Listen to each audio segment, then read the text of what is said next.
कहने का मतलब ये है, किसी भी जंग में हिंदुस्तान की फौज के पास इतनी ताकत नहीं रही कि वो पाकिस्तान की फौज को पूरी तरह जो है हरा दे।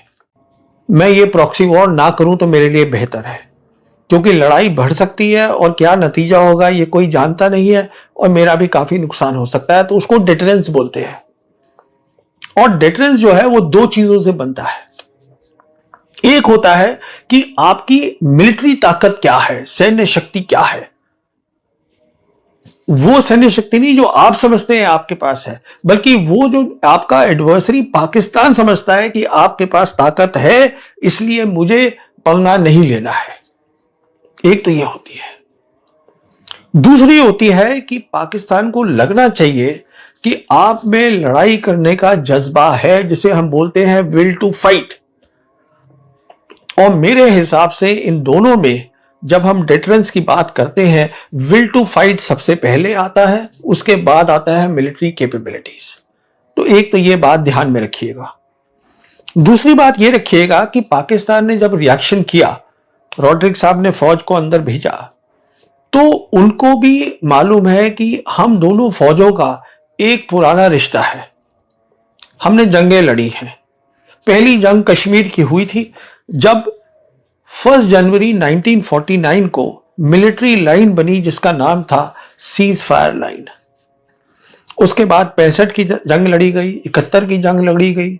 71 की जंग में जो ईस्ट पाकिस्तान था वो बांग्लादेश बन गया, पर जो वेस्ट पाकिस्तान था वहां पे वो मिलिट्री लाइन बरकरार रही। उसका नाम बदल गया, सीज फायर लाइन से उसका नाम हो गया लाइन ऑफ कंट्रोल। कहने का मतलब यह है, किसी भी जंग में हिंदुस्तान की फौज के पास इतनी ताकत नहीं रही कि वो पाकिस्तान की फौज को पूरी तरह जो है हरा दे। वो नहीं रही इतनी ताकत। अगर होती तो वो मिलिट्री लाइन हट जाती। तो शिकस्त पूरी पाकिस्तान की फौज को नहीं दी गई, और ये उनको भी मालूम है, हमको भी मालूम है। तो दिक्कत क्या हुई, क्या बात हुई 1990 में कि पाकिस्तान की फौज जो है वो अमेरिका गई, उनसे बात करी उनसे, और उनको बोला कि देखिए साहब, इन्होंने फौज अंदर डाल दी है और ये अटैक करेंगे पाकिस्तान को। किसी भी आर्मी चीफ ने 1990 से लेकर और आज तक ये नहीं सोचा कि मैं अपनी मिलिट्री कैपेबिलिटीज को क्रेडिबल बनाऊं, ऐसी बनाऊं कि जो दुश्मन है पाकिस्तान, वो प्रॉक्सी वॉर जो है पंगा लेना बंद कर दे। वो नहीं बनाई, और उनसे कभी कोई ये हिसाब मांगा नहीं गया कि साहब आपने क्यों नहीं बनाई। अब इसके बाद जो है मोदी सरकार आई। अब मोदी सरकार, हमें मालूम है, सबसे पहले वो, मैं सिर्फ पाकिस्तान की बात कर रहा हूं, मैं चीन की बात अभी कर ही नहीं रहा हूं। तो पाकिस्तान के खिलाफ 2016 में हमें बताया गया, हिंदुस्तान की आर्मी ने सर्जिकल स्ट्राइक कर दी है लाइन ऑफ कंट्रोल के उधर जाकर। ये हमें बताया जो हमारे उस समय director general military operation lieutenant general Ranbir Singh थे, उन्होंने हिंदुस्तान की प्रेस को बताया। पर उससे पहले पाकिस्तान को यह बता दिया कि अब जो हमने किया है इसके अलावा हम कुछ करने वाले नहीं है। तो हमने पाकिस्तान को पहले यह इत्तला कर दी कि लड़ाई करने की विल टू फाइट नहीं है। 2016 में यह पहली बार बताया गया पाकिस्तान को। और जहां तक सर्जिकल स्ट्राइक जो कि इंडियन आर्मी ने नाम दिया था, वो बाद में यह पता चला, जो हमारे आज विदेश मंत्री हैं जयशंकर, उस समय विदेश सचिव थे, तो उन्होंने एक पार्लियामेंट्री कमेटी को बताया कि देखिए ये जो सर्जिकल स्ट्राइक है ये काउंटर टेरर ऑपरेशन है। जो पहले हिंदुस्तान की फौज इधर करती थी अपनी तरफ, अब जो है उन्होंने लाइन ऑफ कंट्रोल करके थोड़ा जाके अंदर पाकिस्तान ऑक्यूपाइड कश्मीर वहां कर दिया है, और कुछ नहीं है। नाम दे दिया सर्जिकल स्ट्राइक, जो एक बहुत बड़ी बात है। तो ये सारी चीजें पाकिस्तान ने देखी, समझी, और चीन ने भी समझी। उसके बाद बालाकोट हुआ 2019 के अंदर। अब सवाल ये था कि 1971 के युद्ध के बाद, लड़ाई के बाद एयर पावर का इस्तेमाल नहीं हुआ था, तो पाकिस्तान की साइड तैयार नहीं थी कि अचानक रात को जो इंडियन एयरफोर्स है वो बालाकोट पे स्ट्राइक कर देगी। कहां? किसी सैन्य ठिकाने पे नहीं, सैनिक ठिकाने पे नहीं, जो टेररिस्ट के जो उनका इंफ्रास्ट्रक्चर है, जो मदरसा थे बालाकोट में जहां पे, वहां पे अटैक हुआ। अगले दिन सुबह पाकिस्तान एयरफोर्स ने भी अटैक किया, उन्होंने खुलेआम दिन में किया और सैनिक ठिकानों पे किया हिंदुस्तान में। जो हिंदुस्तान की एयरफोर्स ने कबूला कि जो पाकिस्तान एयरफोर्स ने किया है वो जंग का ऐलान है, एक्ट ऑफ वॉर, पर हमने कुछ नहीं किया। ये बात फिर पाकिस्तान ने नोट करी, चीन ने नोट करी कि लड़ाई का जज्बा नहीं दिखा दूसरी बार भी। अब आइए सिंदूर पर। सिंदूर जब हुआ तो उसमें भी जो अटैक किया, टोटल जो है बताया गया कि 9 टेररिस्ट इंफ्रास्ट्रक्चर पे अटैक हुआ, टेररिस्ट फिर से, जिसमें 2 के ऊपर एयरफोर्स यूज हुई और 7 के ऊपर इंडियन आर्मी यूज हुई। और आधे घंटे के अंदर अंदर ये करने के बाद हमने पाकिस्तान के डीजीएमओ को ये बता दिया कि हम लड़ाई आगे नहीं करना चाहते, द विल टू फाइट हमने फिर वहां बता दी। उन्होंने कहा जैसे बालाकोट में था कि नहीं ये तो आपने किया है, हमें भी जवाब करना है, तो उन्होंने जवाब दिया। उसके बाद देखिए क्या हुआ, 8 तारीख को अगले दिन एक खबर आई, हमारी जो अपनी एम्बेसी है उन्होंने प्रेस रिलीज दी वॉशिंगटन में कि जो हमारे एनएसए हैं डोवल साहब, उनकी बात मार्को रूबियो से हुई है, उनका काउंटर पार्ट जो है अमेरिका के अंदर, और डोवल साहब ने मार्को रूबियो को पूरा यहाँ का ब्यौरा दिया कि यहाँ क्या हो रहा है, देने की जरूरत क्या थी, पढ़ दिया। अच्छा, उसके बाद अमेरिकन जो थे वो बातचीत करने लगे हिंदुस्तान पाकिस्तान दोनों के साथ कि साहब आप ये रफा दफा करिए, बंद करिए।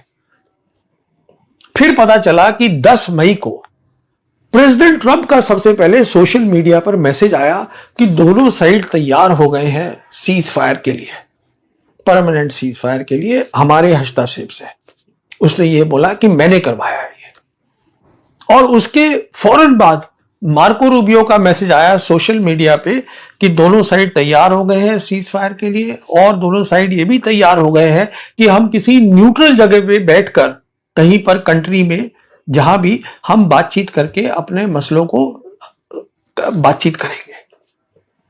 उसके बाद फिर हमें पता चला पाकिस्तान की साइड से कि सीज फायर के लिए वो तैयार है।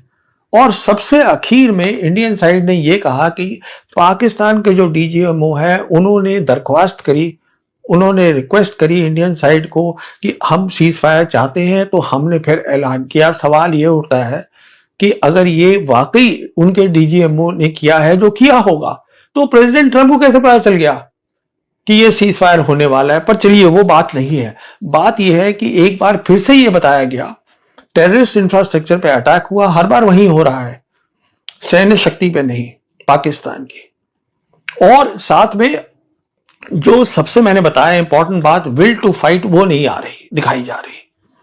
अब इसको भी एक्सप्लेन कर रहे हैं ये लेफ्टिनेंट जनरल राजेश पंत हैं, जिन्होंने कई साल नौकरी करी है प्राइम मिनिस्टर के दफ्तर में। वो इसको बोल रहे हैं ये क्यूमुलेटिव डेटरेंस है।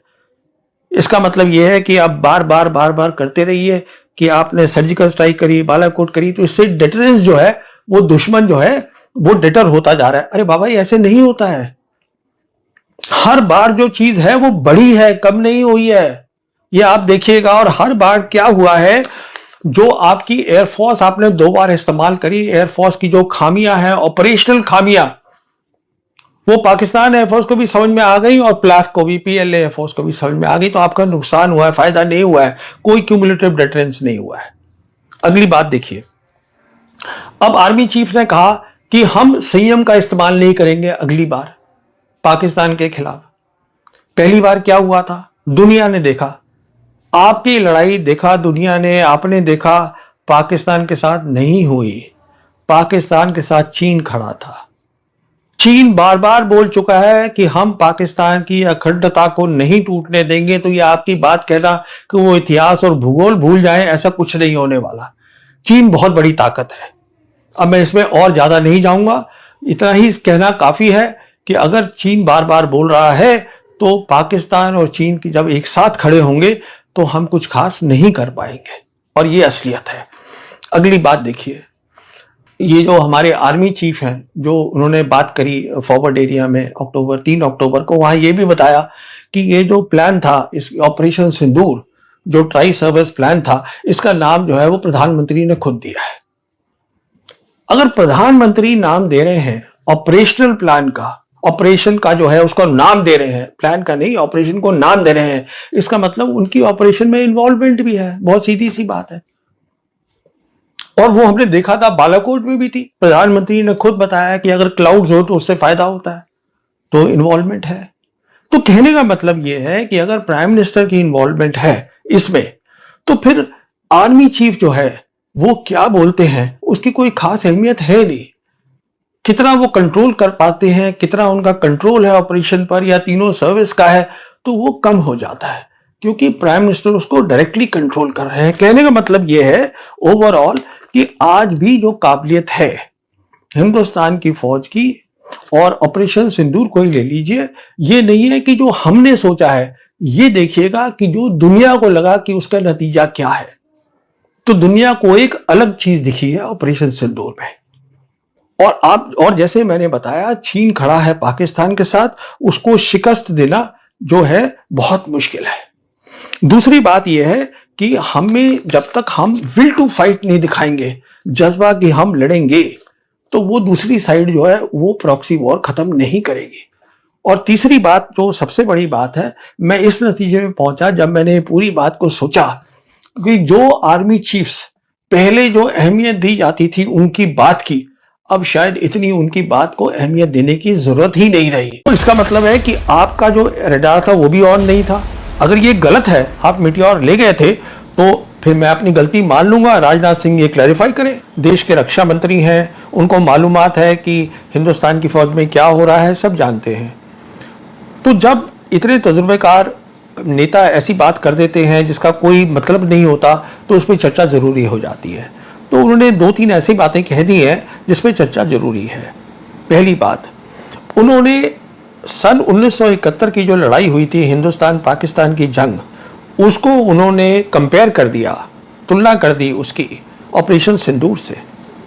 बोले कि 71 की लड़ाई के अंदर जो बीजेपी लीडर थे वाजपेयी, उन्होंने लड़ाई के बाद जो प्राइम मिनिस्टर इंदिरा गांधी थी उनको मुबारकबाद दी, पर ये नहीं पूछा कि ये बताइए कि कितने हवाई जहाज गिरे इंडियन एयरफोर्स के, हमारा क्या नुकसान हुआ। उन्होंने सिर्फ नतीजा देखा और मुबारकबाद दी। तो इशारा इस तरफ था कि मोदी सरकार ने ऑपरेशन सिंदूर किया, हमने नतीजा दिखाया। पर ये जो ऑपोजिशन है वो ये पूछ रही है कि 6-7 मई की रात को जो एयर बैटल हुआ था उसमें हमारे क्या जहाज गिरे, क्या हुआ, वो बताइए। तो ये को सिर्फ नतीजा देखना चाहिए। तो कहने का उनका मतलब ये था कि वाजपेयी में बहुत बड़प्पन था और ये जो है इन लोगों में वो है नहीं। मैंने बताया ना, ये मिसाल गलत है। 3 कारण से मिसाल गलत है। पहली बात, 71 की लड़ाई हुई थी हिंदुस्तान और पाकिस्तान की फौज के बीच में। ऑपरेशन सिंदूर वो नहीं था। ऑपरेशन सिंदूर में हमने अपनी एयरफोर्स, अपनी पूरी मिलिट्री, तीनों सर्विसेज को लगाया टेररिस्ट इंफ्रास्ट्रक्चर के ऊपर, पाकिस्तान की फौज के ऊपर नहीं। तो पहली बात तो ये हो गई। दूसरी बात, उस समय प्रधानमंत्री इंदिरा गांधी ने नतीजा दिखाया, एक नया मुल्क बनाया लड़ाई के बाद, जो आज भी कायम है, जिसका नाम बांग्लादेश है। अब यहां पे राजनाथ सिंह कह रहे हैं हमने भी नतीजा दिखाया, हमने घर में घुस के मारा। क्यों मारा? जिससे कि सबक मिले पाकिस्तान को कि ये जो उनकी टेररिज्म है वो चलेगी नहीं। पर वो तो माने नहीं। मैं आपसे अभी बात कर रहा हूं, ये खबर आई है कि कश्मीर में ऑपरेशन महादेव चल रहा है इस समय, टेररिस्ट का ऑपरेशन। और आईजी कश्मीर रेंज है, इनका नाम है विधि बिरदी। इन्होंने कोई 1 घंटा पहले लोकल मीडिया को बताया है कि ऑपरेशन चल रहा है टेररिस्ट का, काउंटर टेरर ऑपरेशन, और उसमें इंडियन आर्मी भी इन्वॉल्व है, पैरामिलिट्री भी है, पुलिस भी है। तो आप मुझे बताइए वो कहाँ डरे। अच्छा, तीसरी बात जो है, जो सबसे बड़ी बात, नॉट ओनली इंदिरा गांधी ने बांग्लादेश क्रिएट किया। जब ये सब बात हो रही थी तो उनके सलाहकारों ने आके प्रधानमंत्री को बोला, देखिए अमेरिका प्रेशर डाल रहा है कि आप कुछ मत करिए। उनका जो 9th जहाजी बेड़ा है नेवी का, वो बे ऑफ बंगाल में पहुंच गया है। मिसेस गांधी ने कहा मुझे उसकी परवाह नहीं है, मैं अपनी कार्रवाई पूरी खत्म करूंगी, और उन्होंने बांग्लादेश बुलाया। वो डरी नहीं। उन्होंने ये नहीं कहा कि आप रुक जाइए, इसको ऑपरेशन को आप और आगे नहीं ले जाएंगे, तो आप बात भी नहीं बढ़ाना चाहते। और ये पहली बार नहीं हुआ है, ये पहले भी हुआ है, 2016 में भी यही हुआ था। हमने हिंदुस्तान की लोगों को बाद में बताया कि हमने कोई सर्जिकल स्ट्राइक करी है, पहले वहाँ बता दिया उसके पाकिस्तान की DGM को कि हम लड़ाई बढ़ाना नहीं चाहते। यही कार्रवाई हुई 2019 में, हमने एयरफोर्स इस्तेमाल करी उनके टेररिस्ट इंफ्रास्ट्रक्चर के ऊपर। अगले दिन उनकी एयरफोर्स आई और हमारी मिलिट्री इंस्टॉलेशंस पे उन्होंने धावा बोला। इंडियन एयरफोर्स ने माना कि ये लड़ाई करना चाहते हैं, पर हमने कुछ नहीं किया, और वही बात अब फिर हो गई। तो अब सवाल ये है कि इसमें तुलना क्या हुई। और जहां तक वाजपेयी का ताल्लुक है, अब उन्हीं को देख लीजिए जब वो प्रधानमंत्री थे। 2001-2002 में उन्होंने ऑपरेशन पराक्रम करा, पूरी हिंदुस्तान की फौज को लगा दिया वहां पर, पाकिस्तान की जाइए आप बॉर्डर पे बैठ जाइए, जाके लड़ाई होगी। अब मई 2002 में कालू चक की किलिंग हुई कश्मीर के अंदर, जम्मू में, और उसके बाद प्रधानमंत्री ने अपने शायराना अंदाज में बोल दिया कि अब आर पार की लड़ाई होगी। तो लोगों को लगा अब ये लड़ाई तो ये लड़ेंगे। यहाँ पे खलबली मच गई। यहाँ साउथ ब्लॉक के अंदर जो उनके सलाहकार थे, national security advisor Brajesh Mishra, उन्होंने फौरन फोन किया American national security advisor Condoleezza Rice को, उनको मीटिंग से निकाला, उनसे ये दरख्वास्त करी कि देखिए आप वो बताइए प्रेसिडेंट बुश को कि जनरल मुशर्रफ से बात करें और बात को कम करें, टेम्परेचर्स को। ये सारी बात कॉन्डोलीसा राइस ने अपनी किताब में लिखी है, नो हायर ऑनर्स। तो ऐसा क्या है ये बीजेपी लीडर्स में, आप शुरू करते हैं फिर लड़ाई भी नहीं लड़ते। तो पहली बात तो ये थी कि ये मिसाल ही गलत थी, इसकी तुलना नहीं होनी चाहिए थी। अच्छा, दूसरी बात, राजनाथ सिंह ने हमें ये बताया संसद के पार्लियामेंट के थ्रू कि मोदी सरकार ने पूरी फ्रीडम दी हुई थी आर्म्ड फोर्सेस को कि आप जो है तय करिए कैसे करेंगे, क्या करेंगे, टारगेट्स वगैरह सब कुछ बताया था। पर यह भी ठीक नहीं लगता।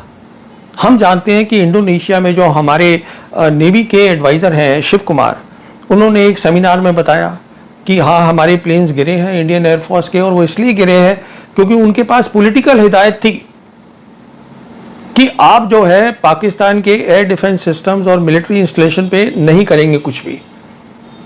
सबको मालूम है जब भी कोई एयरफोर्स कार्रवाई करती है सबसे पहले दुश्मन के एयर डिफेंस सिस्टम को टारगेट करती है, क्योंकि सबसे बड़ा खतरा वहां से होता है। तो आपने बोल दिया एयरफोर्स को कि आप वो करेंगे ही नहीं। अच्छा, फिर ये एक बीजेपी के ये अंदर के पत्रकार हैं जो कि एग्जीक्यूटिव एडिटर हैं हिंदुस्तान टाइम्स के, इनका नाम है शिशिर गुप्ता। इन्होंने एक लेख लिखा है, इनको अंदर की खबरें मिलती रहती हैं, जिसमें इन्होंने जिक्र किया है कि इंडियन एयरफोर्स ने जब अपनी कार्रवाई करी थी तो उन्होंने सिर्फ जो एयर टू ग्राउंड मिसाइल्स थी, उनके नाम है स्कैल्प मिसाइल और क्रिस्टल गेज मिसाइल, क्योंकि आइडिया ये था, जो ऑब्जेक्टिव था जिसकी जिक्र कर रहे थे राजनाथ सिंह, कि हमें सिर्फ टेररिस्ट के ऊपर टारगेट करना है। तो ये एयर टू ग्राउंड थी हैवी मिसाइल की, वहां जाके ग्राउंड पे जाएगी। इन दोनों मिसाइल के साथ आपको थोड़ी टेक्निकल बात है कि जो फाइटर होता है उसका जो रेडार होता है उसकी कोई जरूरत नहीं पड़ती उसको मिड कोर्स करेक्शन देने के लिए, मतलब चलते हुए उसको करेक्शन देने की, वो ठीक जगह पे पहुंच जाए मिसाइल। क्योंकि जो दोनों मिसाइल होती हैं एयर टू ग्राउंड, उसके अंदर होता है अपना ही अंदर सिस्टम होता है जिसको बोलते हैं इनर्शियल नेविगेशन सिस्टम, या जो जीपीएस होता है वो उसके करेक्शन से टारगेट पे जाती है। अब ये शिशिर गुप्ता ने जिक्र ही नहीं किया है मिटियोर का, जो एयर टू एयर मिसाइल है, और जो खास मिसाइल है उसकी रफाल की, उसका जिक्र ही नहीं है। तो क्यों नहीं है? क्योंकि जो मिटियोर मिसाइल है वो एयर टू एयर मिसाइल है। इसका मतलब वो लड़ाई करनी है आपको पाकिस्तान एयरफोर्स के साथ। इस मिसाइल के लिए जो फाइटर होता है उसके रडार को ऑन करना पड़ता है मिड कोर्स करेक्शन के लिए। तो इसका मतलब है कि आपका जो रडार था वो भी ऑन नहीं था। अगर ये गलत है, आप मिटियोर ले गए थे, तो फिर मैं अपनी गलती मान लूंगा, राजनाथ सिंह ये क्लैरिफाई करें पार्लियामेंट के अंदर कि क्या ये बात सही है कि गलत सही बात है। क्योंकि ये तो बहुत ही गलत बात है अगर आप इंडियन एयरफोर्स को इस पे पाबंदी लगाएंगे कि आप सब एयर डिफेंस सिस्टम पे अटैक नहीं करेंगे, मिलिट्री इंस्टॉलेशन पे अटैक नहीं करेंगे, और ये जो है ये मीटियोर का जिक्र ही नहीं कर रहा है शिशिर गुप्ता। तो ये तो एक बहुत सीरियस मामला है जिसके बारे में ये क्लैरिफिकेशन करनी चाहिए, क्योंकि ये हमारी एयरफोर्स की, इंडियन एयरफोर्स की मोराल के बारे में बात है। ये क्लैरिफिकेशन रक्षा मंत्री को करनी चाहिए। अच्छा, अब बात हो रही है कि क्यों ऑपोजिशन पूछ रही है प्लेन्स के बारे में, बाकी और क्यों नहीं पूछ रही। देखिए, उसका भी एक कारण है। कारण ये है, अब जैसे बहुत सारी रिपोर्ट्स आ रही हैं यहाँ पर कि जो जो हमने कमज़ोरी देखी थी सिंदूर में, अब हम उस सबको भर रहे हैं। जो चीज़ें हमें चाहिए, कुछ हमें गन्स चाहिए, कुछ हमको ड्रोन्स चाहिए, वो सब करो, आप भर लीजिए, 6 महीने में आप रेडी हो सकते हैं। पर जो एयरफोर्स है उसको बहुत वक्त लगेगा रेडी होने के लिए। उसका कारण क्या है कि जैसे कि पाकिस्तान एयरफोर्स ने अपना एक ब्रीफिंग दी थी अगले दिन, जिसमें बताया कि अब हमारा एक सिस्टम है जो कि मल्टी डोमेन ऑपरेशन है, उस तरीके से हम अब ये काम कर रहे हैं, क्योंकि अब जो मिसाइल्स होती हैं वो दूर की मिसाइल्स होती हैं, उसमें नज़दीक की नहीं होती, उसको बोलते हैं हम बियॉन्ड विजुअल रेंज मिसाइल्स। तो उसके पीछे एक बहुत बड़ा सिस्टम होता है, हार्डवेयर होता है, सॉफ्टवेयर होता है, जो उसको मदद करता है उस मिसाइल को। तो पहले तो वो हार्डवेयर और सॉफ्टवेयर को इकट्ठा करना, उसमें वक्त लगता है कि वो ठीक आप ला रहे हैं। उसके बाद फिर ज़रूरत होती है ट्रेनिंग की, सालों की ट्रेनिंग होती है। ये काम अचानक नहीं हो जाता, इसलिए एयरफोर्स जो है हिंदुस्तान और पाकिस्तान के बीच में जो ये करेगी वो बहुत इंपॉर्टेंट होगा और उसमें वक्त लगेगा ट्रेनिंग का। तीसरी बात, एक बहुत बड़ी चीज़ होती है जिसको हम बोलते हैं इलेक्ट्रॉनिक वॉरफेयर, जो जैमिंग होती है कि आप दूसरे का जो है वो सिस्टम को जैम कर दें, उसको पता ही ना चले कि कोई हुक्म ही नहीं आ रहा है, कम्युनिकेशन नहीं हो रही है। हमने देखा था 2019 में बालाकोट में कि पाकिस्तान एयरफोर्स के पास अच्छा इलेक्ट्रॉनिक वॉरफेयर थी। उसके बाद हमको ये भी पता होना चाहिए और होगा पता कि 2020 में उन्होंने एक सेंटर खोला जिसको बोलते हैं centre of artificial intelligence and computing. Pakistan air force ने उसकी मदद करी चीन की फौज ने, और वो इसलिए था कि जो इलेक्ट्रॉनिक वॉरफेयर होती है, क्योंकि ये बहुत बहुत बड़ी चीज़ होती है, आपको दुश्मन का जो पायलट है वो कुछ सुन ही ना पाए, तो उसको उन्होंने उसमें आर्टिफिशियल इंटेलिजेंस डाला, उसको एक अलग लेवल पे ले गए।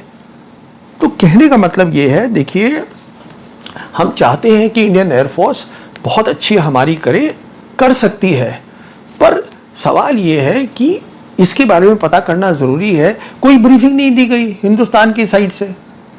अच्छा, उसी का नतीजा ये हुआ, उन लोगों ने तो ब्रीफिंग दे दी 8 तारीख को, बता दिया कि साहब हमने ये किया था। उसके बेसिस पर पूरी दुनिया में, और राजनाथ सिंह ने भी इसका जिक्र किया है कि वो अलग अलग अखबारों में लिखा गया, उन्होंने ये किया वो किया। भाई वो, क्योंकि एयर वॉर बहुत ज़रूरी चीज़ होती है। अब मैं आपको एक बहुत इंपॉर्टेंट बात बताना चाहूँगा। देखिए, ये बात को समझना है हमको। जब 71 की लड़ाई हुई थी और हिंदुस्तान, मिसेस गांधी ने बांग्लादेश बनाया था, तो एक बहुत बड़ी चीज़ सामने आई दुनिया के, और वो ये चीज़ थी कि हिंदुस्तान की जो सैन्य शक्ति है वो पाकिस्तान से ज़्यादा है। ऑपरेशन सिंदूर में वो खत्म हो गई है। जो वहां बना था वो यहां खत्म हो गया है, क्योंकि यहां पर सिंदूर के 4 दिन के बाद दुनिया ने ये देखा कि पाकिस्तान जो है वो हिंदुस्तान फौज का मुकाबला कर सकता है लड़ाई में।